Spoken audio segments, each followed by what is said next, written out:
Hi everyone, welcome back. I am so excited to share my January TBR in this video. So I'm going to share all of the books that I'm interested in reading / I will be reading in January. And honestly, every TBR is going to be exciting now because I have a reading challenge that has a prompt for every month of the year to help you pick your TBR. I'm just so excited. Anyway, if you didn't see that, yeah, so the first... Okay, I'm very excited. I'm hyper. I haven't filmed in a while, so I'm here to just have a good time and it's gonna be great. So if you didn't see my reading goals for 2023, I am planning on reading a little bit less in this new year, and I'm really excited about that just because it's gonna give me a lot more flexibility to just like read slower and to just enjoy what I'm reading, not feel like I have to read as many books as possible to get as many reviews out as possible. Like, I just really wanted like chill things out. And so this TBR is going to show like the books that fulfill challenges and buddy reads and stuff like that. But then also it's just a pile of possibilities. Like, I don't know exactly what I'm going to read yet. It's not January yet that I'm filming this, so I don't know what I'll be in the mood for in a couple weeks, but these are just the books that are standing out right now. So I'm going to share them with you. So yeah, the first thing is the book that fills my reading challenge for the month of January. So the prompt is to read a past favorite, and I still am not quite sure what I want to read. I have so many options, and right now I think what's standing out right now is A Broken Kind of Beautiful. I read this as an ebook when I first read it a couple years ago, and it just blew me away how good it was. And then a subscriber sent this to me this past year, so now I can read it in real life, a physical copy. So I would really like to do that, and just, yeah, you know what? I think this is the one. I keep being like, oh, I don't know. But so anyways, in the moment it could change, but for now, this is the one that's gonna fill that prompt. Yeah, I'm very excited. I'll link the announcement video down below if you didn't see it, but I do have a reading challenge happening in 2023. And I'd love to know what you guys would read as a past favorite for this prompt. So yeah, excited. Okay, next up, we are continuing our little Christian book club that we started last year. And so the book that won is one that I'm like, oh no. Okay. Also, if you saw my biggest letdowns of the year video, my most disappointing books, a lot of the books on that list were from this book club. And so I'm not like scarred by that. It's fine, but it is a thing I'm aware of that I'm like, okay, have really low expectations, go in with an open mind, you never know. So the book that won for January that we're going to be reading is called Set the Stars Alight by Dykes.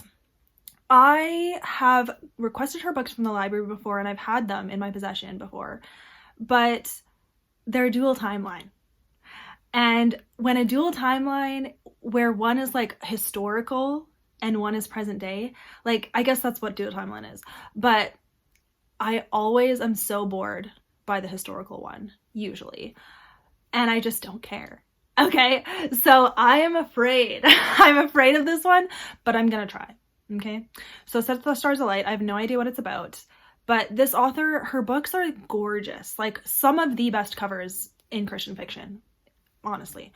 And I know that Miriam loves her, so not that Miriam and I have similar taste, we kind of don't, I guess. She reads a lot of classics and I'm like, no thank you, and she likes historical, and so I don't know. But anyways, this is the one that won. If you want to participate, all we do is just announce the book that we're reading, and then if you want to read it that month as well, go for it. Some of us post like individual reviews of that book, or we just wrap them up in our wrap-ups at the end of the month. So that's how loose it is. It's not like a formal thing at all. Just us as like a group pick the book, and then you can join if you want. Anyways, that is the next one on my TBR. I'm gonna put it on the lowest priority though, so if I don't get to it, that's okay. So I'm not gonna like push myself to read it if I don't feel like it, you know? So anyways, moving on. Okay, next exciting thing. The first week of January, I'm doing a readathon as well, okay? Read in the new year with Holly. I'm so excited. We have been doing this for 3 years now. This is the 3rd year.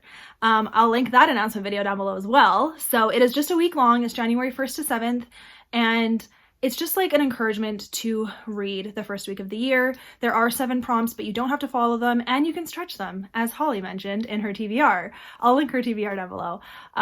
You can stretch the prompts to fit what you want to read, okay? Because that's what I do. And I have found 3 books that fulfill all 7 prompts. You can double up as much as you want. I think Holly mentioned this too, like if you can find one book that fills every prompt, you've won. That's amazing. So anyways, I have 3 books, so here we go. Okay, so for prompt 1, it's to lose weight, a book under 250 pages, and I'm going to be reading this book, God Speaks Your Love Language by Gary Chapman. I don't have to prove it to you, but whatever. There's like 190 pages or something.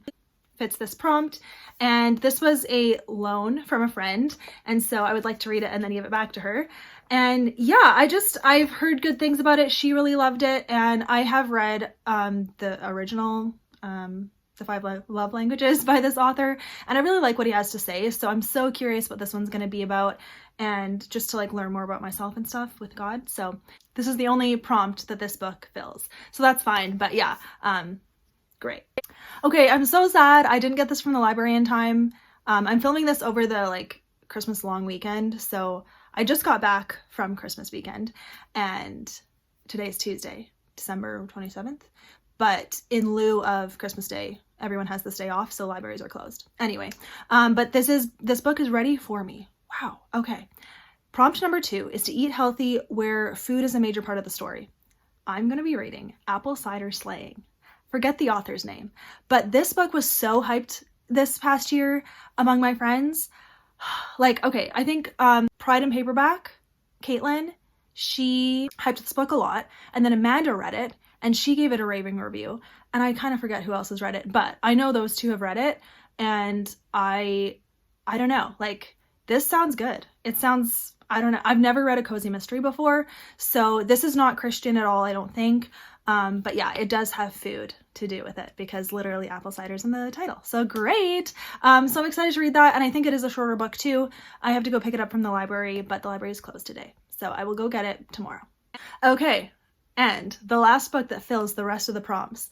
Number 1, Social Media Detox is a book set in the past, and then number 5 is a new to you author, and number 6 is a book in a series, and number 7 is a book you didn't pay for. And this book fills all of those, and it's perfect. So Waterfall by Lisa T. Bergren.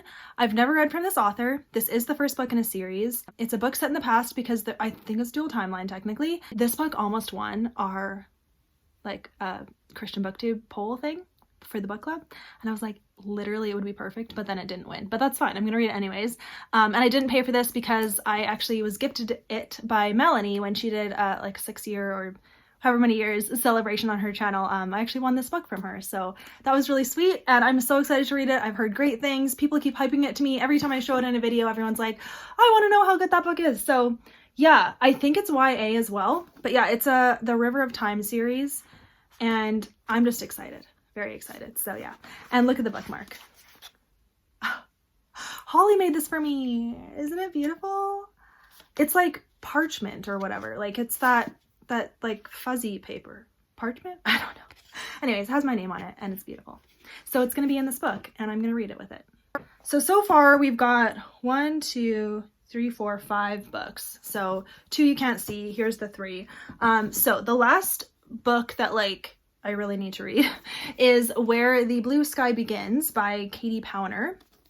I actually was sent this by the publisher, and it kind of came out of nowhere. It was just kind of a random like a random offer, and so I said yes because I know Amanda really liked this book, and I was super interested in it as well. I actually requested it on NetGalley, so I do already have it as an ebook, but now I have the physical copy, and so I'd really like to read it and review it because it did come out in November, I think, so it is like a past release, but now I can read it and let you guys know if it's good. I also love the cover so much. I love the font and the blue and all of that.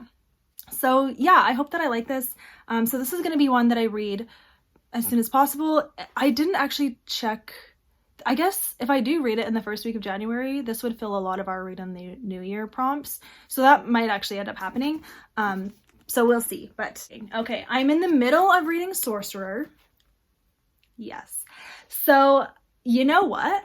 I actually think I'm gonna like this. So I'm literally only on page 17. It's written really well. It's written so that I understand it. That's the thing. Like, if this was like super fantasy, I'd be like, huh? But it's like, there was like a little like old fantasy scene kind of. It's more like supernatural, which I guess is fantasy, kind of. And so I was like, okay, I understand what's going on. And then you jump to present day and you're just following this detective dude, and he's like retiring, he's gonna be with his family, and I'm just like really interested in it. I don't know why, but yeah, so I'm only this far through right now. I may read a little bit more before this video goes up, but probably not, honestly. So yeah, I will also be reading this. I probably won't finish it before the new year, so this also would fill some of the readathon prompts, so you never know. This one might be a part of what I'm reading as well, so that's something. Oh yeah, dude. Okay, I'm a little bit unorganized, I'm sorry. For my reading challenge, dude, I wanted to read this book again. Who says I can't read both though? Okay, My Foolish Heart, Susan May Warren. This is one of my favorite books, and I've actually read it twice already, but I kind of want to read it again because there's just something about what these characters go through together, and then also with God and their faith journey, is so encouraging to me. And I just relate to both of their stories in such unique ways. So I really want to read this. Dude, this is the one. Okay. I may not read A Broken Kind of Beautiful then, even though I really would want to, but this one for sure, I already feel it. So there you go. I forgot about that. I was just looking at my shelf. I'm like, oh yeah. Whoops. So we're already getting up there in books. Now the super possibility one is I'd really like to start this book, Sons of Encouragement. I don't know if I could read it all in 1 month. I mean, I could if I only read it. And hey, this is one of the biggest books that I own, and it feels big to me. You know, one of my reading goals is to read one of the biggest books I own, and this is one of them. Dude, maybe I could knock that out right away. I feel so good about that. Okay, but this is full of short stories, so I don't know if that counts, but I can make it count. It's my own thing. So this has 5 short stories in it about 5 men from the Bible, and I just really want to read it because I loved Lineage of Grace, which is like the woman version of this, and I've always wanted to read this. It is a chunker. It's like over 600 pages. It's almost 700 pages, guys. Oh my goodness. Okay, so yeah, this would totally count, and if I could read it now. So anyways, pile of possibility. I may start it in January and then see how long it takes me to read it, but that would feel really good. Okay, I think that's it. There are no other like reading challenges or readathons that I'm doing like for 2023 or for January, just because I already have a lot on my plate and I do still have to work, you know, and there's already like events being scheduled for me at work. So I will be away for a couple weekends in January already, so but it's fine. So yeah, I don't know how much I'll get done, but I am going to be vlogging the first week of January because I always vlog our readathon, our read in the new year. So I'm excited to do that. I will link everything down below, guys. All the books will be listed down below. Thank you so much for watching. I know this was kind of all over the place, so thank you for being with me. And there are always bloopers at the end of my videos, so if you want to stay to the very end, I usually put like, you know, a cluster of bloopers at the end, if I have any. And I guess I'll just say, like this video, and I have my Instagram link down below if you want to follow me there. I do try to post as consistently as possible, but YouTube is my first priority, so I always post here. You can also add me as a friend on Goodreads because I always update there. And that is everything, you guys. Thank you so much for being with me. I will see you next time. Bye. I don't know if any of this is usable, but we're going with it. Okay. Oh, actually, you know what? This is the only book for this prompt. Do I remember how to film? I don't know. Hello, everyone. Oh, I am filming. Okay. First, I thought I wasn't filming. That'd be crazy.